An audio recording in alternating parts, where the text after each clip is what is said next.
A voz do livro. Audiobook. Ouça o seu livro preferido e inscreva-se no canal. Oi, este é o capítulo 5 do livro Um Amor para Recordar, de Nicholas Sparks. Lembrando o capítulo 4, onde Lando Cart foi pedido a ele que interpretasse o papel principal na peça de Natal, junto com Jamie, e ele aceitou o convite. Capítulo 5. No dia seguinte, conversei com a senhorita Gumbert. Fiz o teste e consegui o papel. Ed, a propósito, não ficou nem um pouco chateado. Na verdade, deu para ver que se sentiu aliviado. Quando a senhorita Gumbert lhe perguntou se ele se importaria de deixar que eu interpretasse Tom. Seu rosto relaxou no mesmo instante e um de seus olhos voltou a se abrir. Claro, sem dúvida, disse ele, gaguejando. E eu entendo. Ed levou quase 10 segundos para pronunciar essas palavras. No entanto, por sua generosidade, a senhorita Gumbert lhe deu o papel do mendigo. E sabíamos que ele faria muito bem esse personagem. O mendigo, veja bem, era completamente mudo, mas o anjo sempre sabia o que ele estava pensando. Em certo momento da peça, ela precisava dizer ao mendigo, mudo, que Deus sempre olharia por ele, porque Deus cuida com atenção especial dos pobres e dos oprimidos. Essa era uma das dicas para a plateia de que o anjo tinha sido enviado do céu. Como eu já disse, Herbert queria que ficasse bem claro quem é que concedia salvação e redenção, e com certeza não seriam alguns fantasmas inconstantes vindos do nada. Os ensaios começaram na semana seguinte, e aconteciam na sala de aula porque o Teatro Beaufort não abriria as portas para nós até que tirássemos todos os errinhos da nossa peça. Por errinhos, entre aspas, me refiro à nossa tendência de acidentalmente derrubar o cenário. O cenário tinha sido construído cerca de 15 anos antes, no primeiro ano da peça, por Toby Bush, uma espécie de faz-tudo, vagante entre aspas, que tinha executado alguns projetos para o teatro no passado. Ele era chamado assim porque bebia cerveja o tempo todo enquanto trabalhava e, por volta das 2 da tarde, estava realmente vagando, bêbado. Acho que Toby não enxergava direito porque martelava os dedos sem querer pelo menos uma vez por dia. Sempre que isso acontecia, jogava o martelo longe e ficava pulando, segurando os dedos, extigando todo mundo, da própria mãe ao diabo. Quando enfim se acalmava, tomava outra cerveja para aliviar a dor antes de voltar ao trabalho. Tinha os nós dos dedos do tamanho de nozes, permanentemente, inchados por anos de marteladas, e ninguém queria contratá-lo como funcionário fixo. O único motivo para Herbert tê-lo contratado era que Toby cobrava de longe o preço mais baixo da cidade. Mas Herbert não admitia bebida nem xingamentos, e Toby, de fato, não sabia trabalhar em um ambiente tão restritivo. O resultado é que o trabalho ficou meio mal feito, embora isso não tenha ficado evidente logo de cara. Depois de alguns anos, as peças começaram a se desmontar, e Herbert decidiu consertá-las por conta própria. Embora fosse bom com a Bíblia, não era tão bom com pregos, e os painéis tinham pregos tortos e enferrujados, saindo por toda parte, despontando do compensado em tantos lugares que tínhamos que tomar o cuidado de andar exatamente em nossas marcas.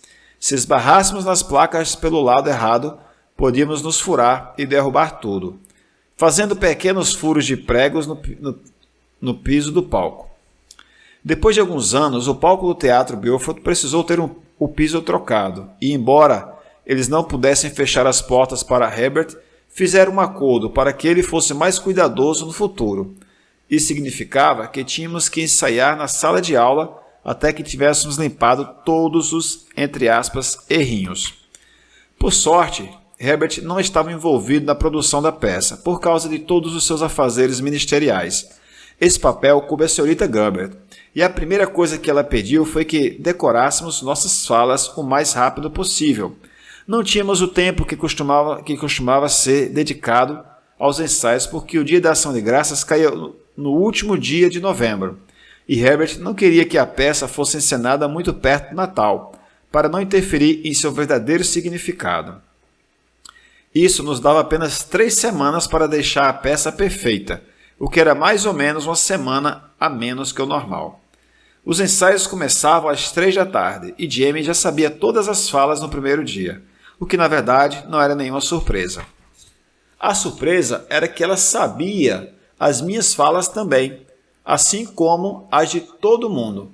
Estávamos passando uma cena e Jamie seguia sem um roteiro, enquanto eu olhava para uma pilha de papéis, tentando descobrir qual deveria ser minha próxima fala. E, sempre que erguia os olhos, ela estava com um olhar muito brilhante, como se esperasse ver a sarça ardente ou algo assim. As únicas falas que eu sabia eram as do mendigo mudo, pelo menos naquele primeiro dia. E de repente eu estava morrendo de inveja de Ed, pelo menos quanto ao papel. Aquilo ia dar muito trabalho, o que não era bem o que eu esperava quando me inscrevi na aula. Meus sentimentos nobres a respeito de participar da peça tinham se desaparecido no segundo dia de ensaio. Embora eu soubesse que estava fazendo a coisa certa, entre aspas, meus amigos não entendiam isso de jeito nenhum e vinham pegando no meu pé desde que souberam. Você vai fazer o quê? Perguntou Eric quando ficou sabendo. Vai fazer a peça com Jamie Sullivan? Você está louco ou só é um completo idiota? Murmurei que tinha um bom motivo, mas ele não ia deixar passar e contou a todo mundo à nossa volta que eu tinha uma queda por Jamie. Neguei, é claro, o que só fez com que todos presumissem que era verdade. Então riam mais alto e contavam a próxima pessoa que encontravam. As histórias não paravam de crescer também. Na hora do almoço, ouvi de Sally que eu estava pensando em ficar noivo. Na verdade, acho que Sally estava com ciúmes. Ela tinha uma queda por mim havia anos e o sentimento teria sido recíproco se Sally não tivesse um olho de vidro, o que eu simplesmente não podia ignorar. Seu olho falso me lembrava algo que você veria espalhado na cabeça de uma coruja em loja de antiguidades vulgar. E para ser sincero, meio que me dava calafrios. Acho que foi aí que voltei a me ressentir de Jamie outra vez. Eu sabia que a culpa não era dela, mas era eu que estava sendo sacrificado por Herbert, que não tinha feito muito esforço para me deixar confortável na noite do baile. Nos dias seguintes, comecei a errar minhas falas, sem nem ao menos tentar decorá-las, e de vez em quando eu fazia outra piada, da qual todos riam, menos Jamie e a Sra. Garbett. Depois do ensaio, eu ia para casa tirar a peça da cabeça, e nem me incomodava de pegar o roteiro. Em vez disso, fazia piada com meus amigos sobre as coisas estranhas que Jamie fazia e mentia dizendo como a Sra. Garbett tinha me forçado a pegar o papel. Porém, Jamie não ia me deixar escapar assim tão fácil. Não, ela pegou bem no meu ponto fraco, no bom e velho ego. Eu tinha saído com Eric no sábado à noite, depois do terceiro título consecutivo da Belfort no campeonato de futebol, cerca de uma semana depois do início dos ensaios. Estávamos na praia em frente à lanchonete Celsius, comendo salgadinhos e vendo as pessoas passarem nos carros quando avistei Jamie caminhando pela rua. Ela ainda estava a 100 metros de distância, virando a cabeça de um lado para o outro, usando aquele cardigã marrom velho, de novo, e carregando a Bíblia nas mãos. Devia ser por volta de 9 horas, tarde para ela estar na rua, e era ainda mais estranho vê-la naquela parte da cidade. Virei as costas para Jamie e subi o colarinho do casaco, mas até Margarete, que tinha um pudim de banana no lugar do cérebro, era esperta o suficiente para adivinhar quem Jamie estava procurando. Lando, sua namorada está aí. Ela não é minha namorada. Não tenho namorada. Sua noiva, então. Acho que Margaret também tinha conversado com Sally. Não estou noivo. Pare com isso, respondi. Olhei por sobre o ombro para checar se Jamie tinha me visto. E achava que sim. Ela estava caminhando na nossa direção. Fingi não notar. Aí vem ela, disse Margaret, e riu. Eu sei, falei. 20 segundos depois, repetiu. Ela ainda está vindo. Eu já mencionei que Margarete era esperta. Eu sei, respondi entre os dentes trincados. Se não fosse pelas pernas, Margarete conseguia ser quase tão irritante quanto Jamie. Olhei para trás de novo, e dessa vez Jamie soube que eu a tinha visto. E sorriu e acenou para mim. Virei-me para a frente e um instante depois ela estava parada bem ao meu lado. Oi, Lando, falou, ignorando meu desprezo. Oi, Eric, Margarete. Ela prosseguiu pelo grupo todo. Todo mundo murmurou um oi e tentou não encarar a Bíblia. Eric estava tomando uma cerveja e colocou-a a lata atrás de si para que ela não visse. Jamie conseguiu fazer até Eric se sentir culpado, se estivesse perto o bastante dele. Os dois tinham sido vizinhos uma época e Eric já fora alvo de sua conversa. Ele a chamava de, entre aspas, a Dama da Salvação, pelas costas, numa óbvia referência ao Exército de Salvação. Jamie poderia ser um general de brigada, dizia Eric. Mas quando ela estava bem na sua frente, era outra história. Para ele, Jamie tinha certa influência com Deus e Eric não queria ficar mal com ela. Como vai, Eric? Não tenho visto muito recentemente. Ela comentou isso como se ainda falasse com ele o tempo todo. Eric se remexeu e olhou para os pés, com aquele olhar de culpa por tudo. Bem, eu não tenho ido à igreja ultimamente. Jamie abriu seu sorriso brilhante. Acho que tudo bem, desde que não se torne um hábito. Não vai se tornar, disse ele. Eu já tinha ouvido falar de confissão, aquela coisa de católico se ajoelhar e contar ao padre todos os pecados. E era assim que Eric ficava perto de Jamie. Por um segundo, pensei que ele ia chamá-la de, entre aspas, Madame. Quer uma cerveja? Ofereceu Margaret. Acho que ela estava tentando ser engraçada, mas ninguém riu. Jamie levou a mão ao cabelo, ajeitando o coque com cuidado. Ah, não mesmo, mas obrigada. Ela olhou direto para mim com um brilho muito doce e na mesma hora eu soube que estava encrencado.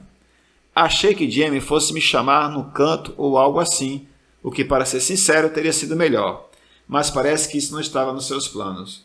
Bem, você se saiu muito bem esta semana nos ensaios, declarou. Sei que tem muitas falas para decorar, mas tenho certeza de que vai pegar o jeito muito rápido. Eu só gostaria de lhe agradecer por ter se candidatado. Você é um perfeito cavalheiro.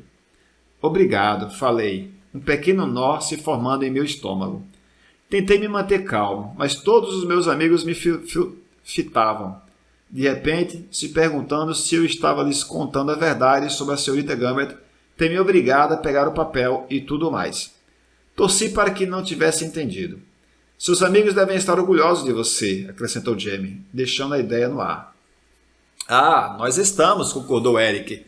Muito orgulhosos. Ele é um bom rapaz, esse Landor, por ter se candidatado e tudo mais. Ah, não. Jamie sorriu para Eric, então se virou para mim de novo com a expressão alegre de sempre. Também queria lhe dizer que se precisar de ajuda pode ir à minha casa, a qualquer hora. Podemos nos sentar na varanda como antes e passar suas falas se quiser. Vi Eric repetir em silêncio as palavras, como antes, entre aspas, para Margaret. Aquilo não estava indo nada bem. A essa altura, o nó do estômago já estava no tamanho de uma bola de boliche. Tudo bem, murmurei, imaginando como ia me livrar daquilo. Posso decorar as falas em casa. Bem, às vezes ajuda se houver alguém para fazer a leitura com você, Landor, sugeriu Eric. Eu avisei que ele pegaria no meu pé, mesmo sendo meu amigo. Não, tudo bem, rebati. Vou decorar as falas sozinho. Talvez vocês dois devessem ensaiar para os órfãos, quando já estiverem um pouco melhor, disse Eric sorrindo. Uma espécie de ensaio geral, com figurino, sabe? Tenho certeza que eles adorariam assistir. Dava quase para ver essa engrenagem na mente de Jamie começar a girar a menção da palavra órfão. Todo mundo sabia que era o seu ponto fraco. Você acha? Perguntou ela. Eric assentiu muito sério. Tenho certeza. Foi Lando quem teve a ideia primeiro, mas sei que se eu fosse órfão, adoraria algo assim, mesmo não sendo a peça de verdade. Eu também, concordou Margaret. Enquanto eles falavam, a única coisa em que eu conseguia pensar era na cena de Júlio César, quando Brutus o apunhala pelas costas. Até tu, Eric. Foi ideia de Lando? Indagou Jamie, franzindo as sobrancelhas. Olhou para mim e pude ver que ela ainda estava ruminando aquilo. Mas Eric não ia deixar que eu me livrasse assim tão fácil. Agora que ele me fizera andar na prancha, a única coisa que restava era me jogar aos tubarões. Você gostaria de fazer isso, não é, Lando? Ajudar os órfãos, quero dizer. Não era uma pergunta a qual se pudesse dizer não, certo? Acho que sim, falei baixinho, olhando para o meu melhor amigo.